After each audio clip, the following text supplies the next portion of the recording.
Hoy te quiero mostrar el método que uso yo para que las cañas me duren un poco más de lo habitual.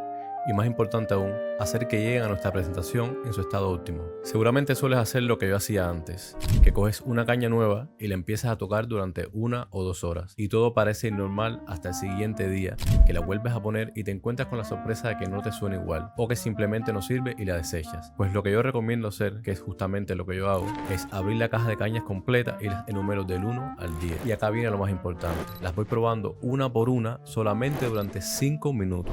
Y las voy clasificando en cuanto a su dureza, en cuanto a su color y flexibilidad para el estecado. Y no las vuelvo a tocar hasta el próximo día. Y este proceso lo hago exactamente igual durante toda una semana. Pasada una semana ya habrán quedado definidas las cañas que voy a utilizar para la presentación, para los ensayos y las que no me quedan más remedio que dejar para estudiar. No obstante a eso, aún así les recomiendo que las roten durante los ensayos. Espero que este video les haya sido útil, compártelo con algún amigo que crees que le pueda servir y sígueme para más videos como este. Nos vemos.